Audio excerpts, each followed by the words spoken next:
Morning. Today's scripture reading will be Matthew 5:13 through 16. You are the salt of the earth, but if the salt loses its saltiness, how can it be made salty again? It is no longer good for anything except to be thrown out and trampled underfoot. You are the light of the world. A town built on a hill cannot be hidden. Neither do people light a lamp and put it under a bowl. Instead, they put it on its stand, and it gives light to everyone in the house. In the same way, let your light shine before others, that they may see your good deeds and glorify your Father in heaven. So I commend each of you for being here this morning. I know it's a tough morning when we set those clocks ahead and lose an hour of sleep. Even more impressive, of course, is Mike being here this morning because he's got charge of Brinley for the weekend. Is this first time, Mike, all by yourself or what? Yeah, all by himself. You know, Cassie's away on one of those gal getaways with friends. But good job, Mike. Awesome. Well, Bill and Hillary. Hillary's current presidential campaign gives an old illustration of this old story, kind of new life and an interesting twist. There's a story about Bill and Hillary were out on a drive. They were on vacation, and they're enjoying the beautiful countryside when they realize they need to stop for gas. So they pull into this old country type gas station, and an attendant comes out to help them, and Hillary gets excited. She hollers, "Charlie! Is that you? I can't believe it." She jumps out of the car. She goes and gives the guy a hug, and they talk, and then when they're finished talking, she gets back in the car, and after they got the gas, they drive away, and Bill says, "Who in the world was that?" And she says, "Oh, that's Charlie, my old boyfriend. We dated a long time, and we almost got married." And Bill said, "Well, think of this. If you had married him, today you'd be the wife of a gas station attendant." She said, "No, if I married him, he would be the former president of the United States." So the question of who has the greater influence, right? Does Bill have more influence on Hillary, or did Hillary have more influence on Bill? So it's kind of interesting. What I want us to realize today is this, that every single one of us have influence. We have influence. One person wrote, "There have been many meetings of only a moment which have left impressions for life, for eternity.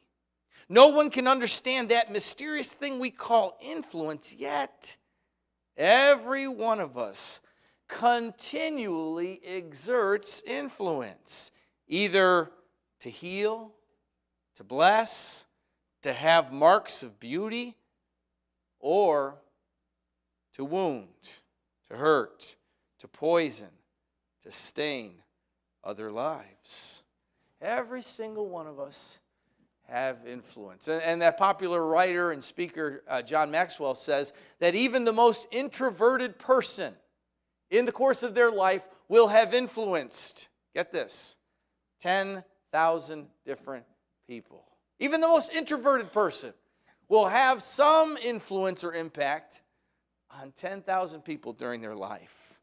Now, for the past couple of weeks, we've explored how the Beatitudes paint this amazing portrait for us of what a servant of God should look like. And so I've tried to show us that the Beatitudes describe those essential character traits that are required for us to develop that we can have an impact on our world. So in the Sermon on the Mount, Jesus moves right from the Beatitudes right into the passage that Sean read for us a moment ago, our scripture reading, where he uses these two domestic illustrations, salt and light, to describe how we have an impact on the world.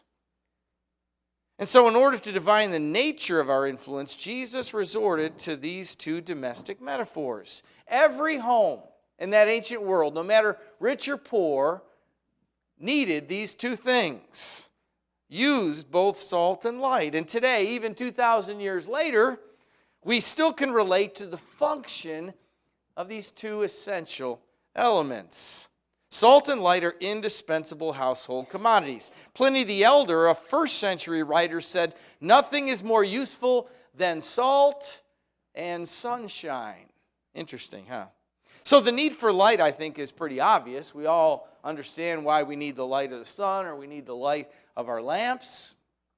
Salt, on the other hand, has many different uses. And so, understanding which of those uses are helpful and have a spiritual impact is something we have to talk about. But for today, the kind of impact that I'd like us to focus on for salt is the fact that it is a preservative, right? It's also a seasoning and some other things, but I want us to focus in on salt as a preservative. So both of these uses shed a light on our Christian role, but like I said, let's focus on that one. So a basic truth that lies behind these two metaphors and is common to both of them is that the church and the world are two distinct communities.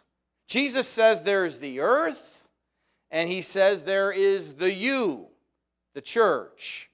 You are the salt of the earth. You are the light of the world. And so it's true that the two communities are related to each other, but their relatedness depends upon their distinctness.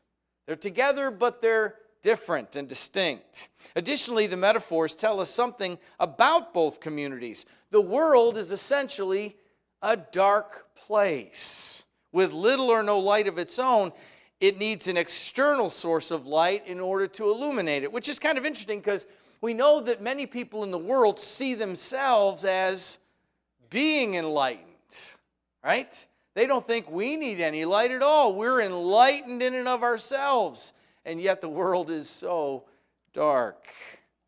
We also observe that the world manifests a tendency towards deterioration.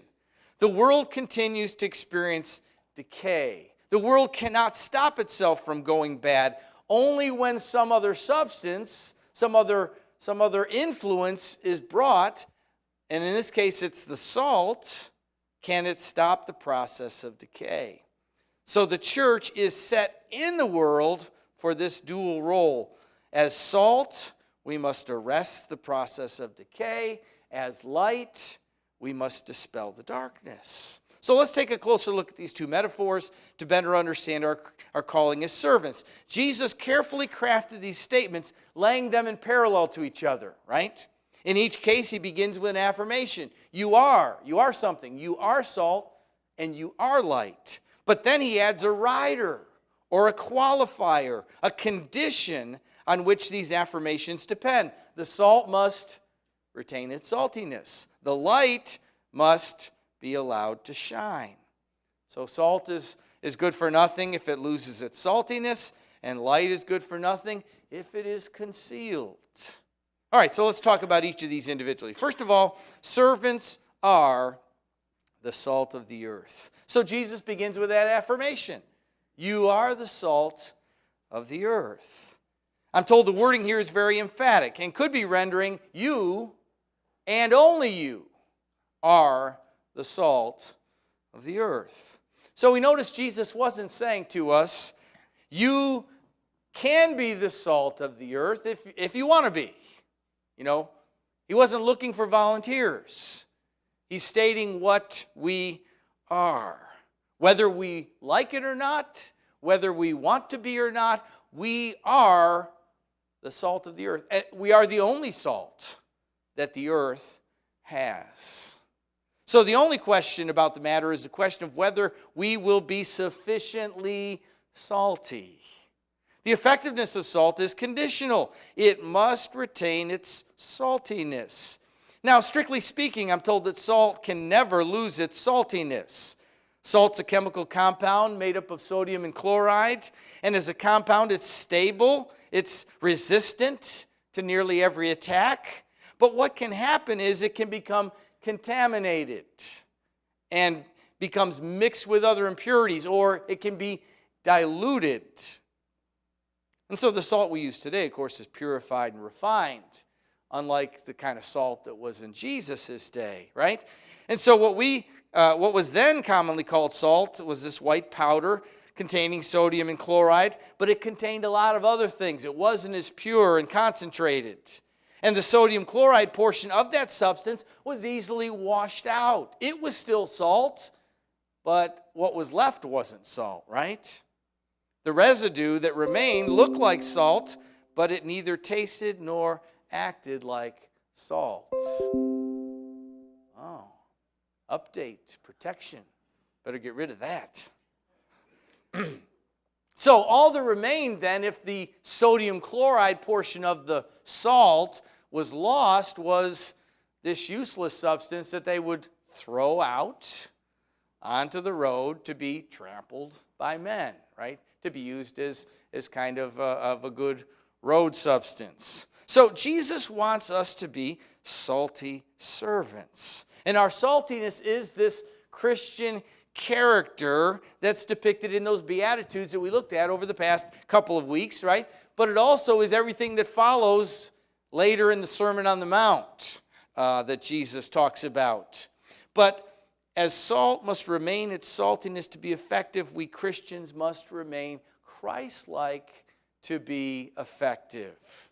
Our influence on the world requires that we remain distinct from it, but not in proximity, only in our purity. We must be in the world, but not of the world, right? Martin Lloyd-Jones emphasized this when he said the glory of the gospel is that when the church is absolutely different from the world, she invariably attracts it. It is then that the world is made to listen to her message, though it may hate it at first. So we are the salt of the earth. Number two, servants are the light of the world. And he introduces this metaphor with the same affirmation. You are the light of the world. And again, it's emphatic. You and only you. The church is the only light the world has. And again, he isn't asking for volunteers. Do you want to be a light or don't you want to be a light? You are the light. In John 8:12 and John 9:5, Jesus declared that I am the light of the world. And that is the truth. We are the light of the world only because we have Jesus in us. It is He that shines through us. We're kind of like the moon. We have no light of our own, but we reflect the light of the sun. It's a perfect illustration, isn't it? So as with the salt, this affirmation is followed by a condition, that we must let our light shine. If salt loses its saltiness, it's not of value. If the light becomes darkness or is concealed, then it isn't of any use. So Jesus doesn't say we want to be a city in the valley where nobody can see it. He says we want to be a city up on a hill that can be seen from a distance. He says he wants us to be a light that's lit and put in a good place in the house so its light can be useful, not concealed under a bowl. And you say, well, why would someone light a lamp and put it under a bowl? Well, this is interesting. I read about this. So in those ancient practices, they would light a lamp in the house, but when they had to leave the house, they didn't want to leave the light, just like if you've got a candle going at home and you need to leave, what do you usually do? You put it out because you don't want to burn the house down while you're gone.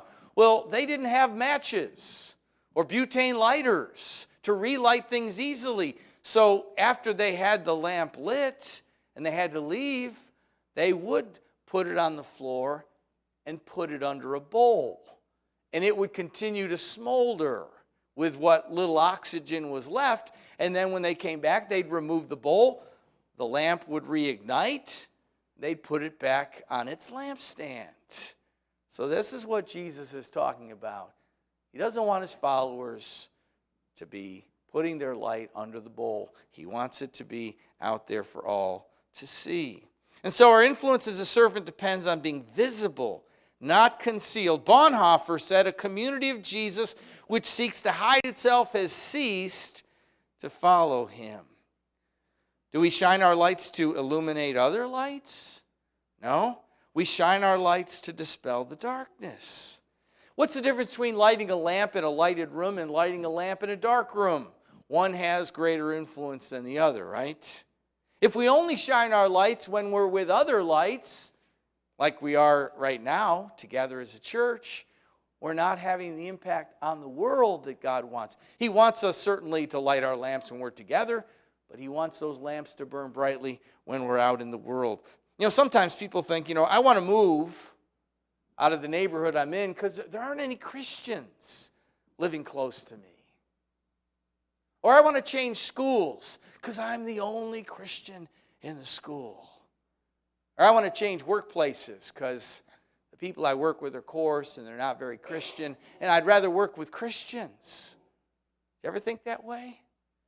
Now, certainly we need fellowship.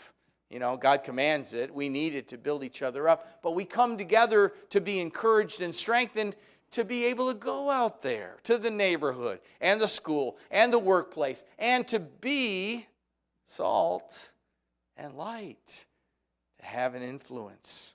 A man named C.T. Studd wrote this: "Some wish to live within the sound of a church or chapel bell. I want to run a rescue shop within a yard of hell." Remember, Jesus was criticized for spending time with sinners. He said, it's not the healthy who need a doctor, but the sick. Excuse me. So what is this light that we're supposed to shine? Jesus said, in the same way, let your light shine before men that they may see your good deeds and praise your Father in heaven. We're not to conceal the truth of what we know, nor conceal the truth of what we are. And so good deeds that befit our Father in heaven should characterize our lives. And when people see us and they see our good works, Jesus says, then they will glorify God. They'll recognize it's by God's grace and power that we are who we are and that we do what we do. And they'll be attracted to the light.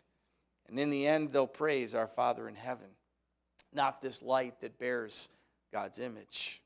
So to summarize it, let me say that serving as the salt of the earth and light of the world requires two things. First of all, we must live the life. And that living the life includes godly character and good deeds. We must be different from the world by how we live and by how we serve. We must be righteous in our personal character and do righteousness in public activity. And so we must not fail in either of these aspects of being salt of the earth or the light of the world. We must not fail the world. We're called to make a difference. But secondly, so we must live the life, but secondly, we must speak the words. There's tremendous influence that comes just from our lives and our behavior. But those things are bolstered by our words when we speak God-given truth. So part of being salt and light includes speaking the truth where most of what people hear is false, right? Most of what they hear in the world isn't truth. How are they going to hear it if we don't speak it? If no one ever speaks the truth, how will the truth be heard? And often we Christians resign ourselves to sit quietly by as our world and the moral climate just goes down the tube. Sometimes standards slip and slide in community for want of a clear protest. And one can hardly blame unsalted meat from going bad, right? It can't help itself. The real question to ask is, where's the salt? One theologian said this: to look at some Christians, one would think that their ambition is to be the honeypot of the world. Think about that. Jesus said you're the salt of the earth. He didn't say you're the honeypot of the world. Jacques may like this illustration later on, right? The honeypot of the world. They sweeten and sugar the bitterness of life with an all too easy conception of a loving God. But Jesus did not say that. He didn't say you're the honeypot of the world. He said you're the salt of the earth. Salt bites. And the unadulterated message of the judgment and the grace of God has always been a biting thing. So alongside the condemnation of that which is evil and wrong needs to be this stand for what's true and good. And it must be done in word and deed. The world is deteriorating. it needs salt. The world is dark, it needs light. The world needs Jesus.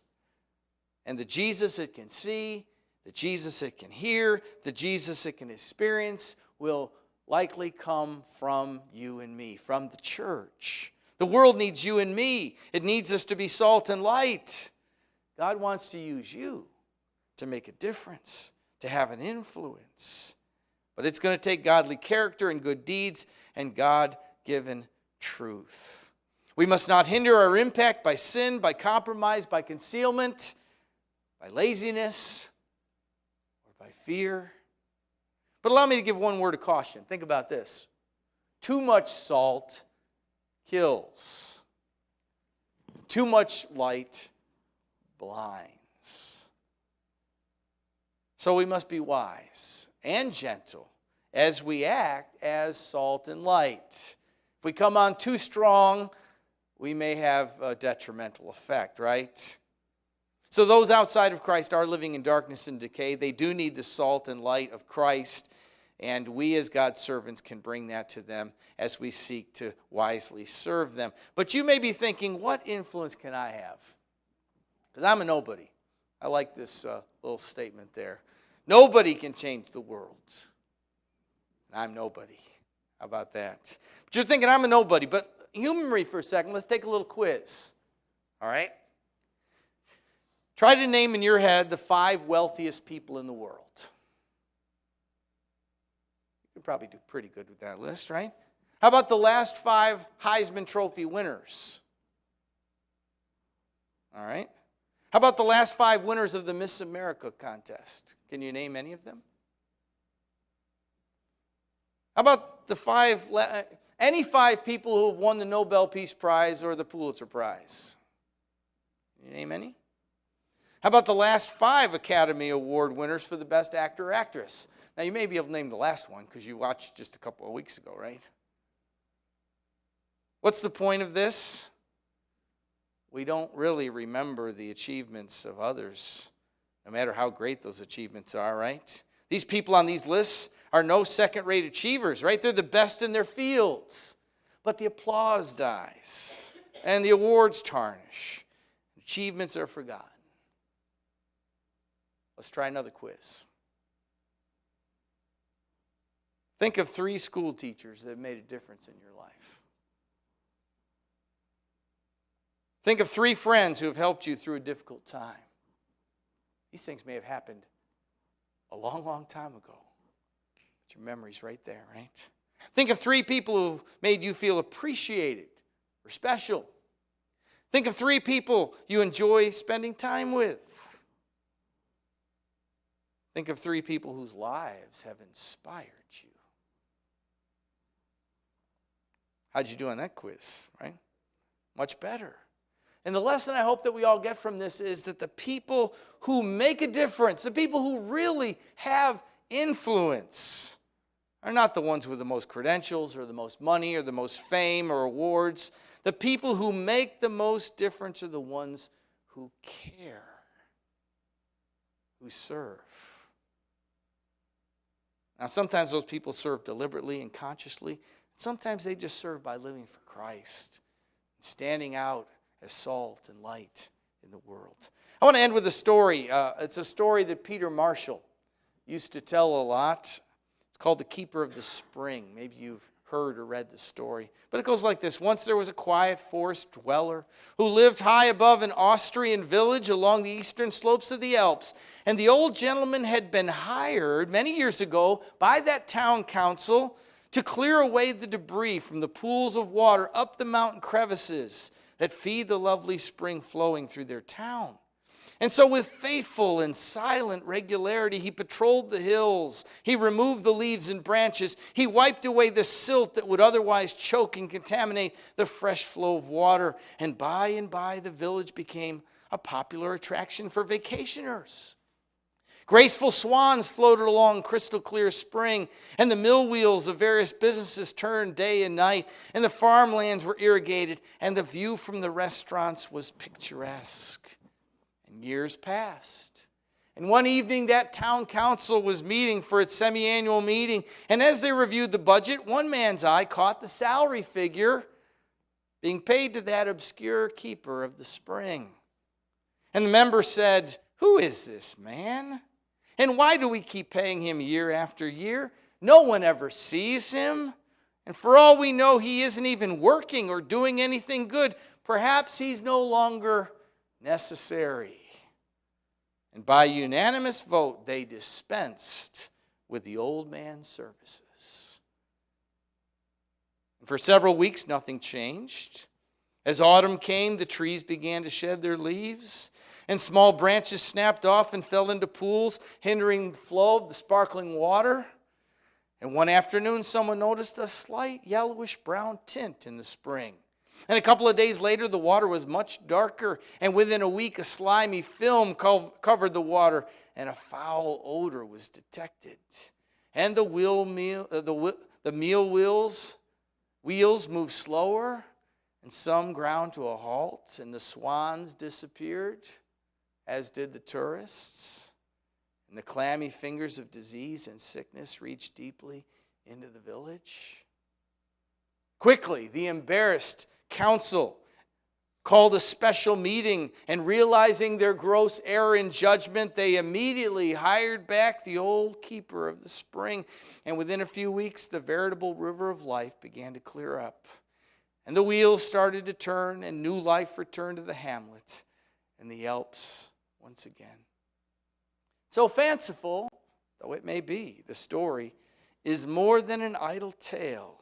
It carries with it a vivid, relevant analogy directly related to these times that we live in. The keeper of the springs, what he meant to the village, Christian servants mean to our world. The preserving, taste-giving bite of salt mixed with the illuminating, hope-giving ray of light may seem feeble and needless, but God help any society that attempts to exist without it. You see, the village without the keeper of the spring is the perfect representation of the world without the salt and light of God's servants. And so as a servant of God, you and I can have a big impact. And may we never forget that. And may we strive to be servants of God, salt and light to the world.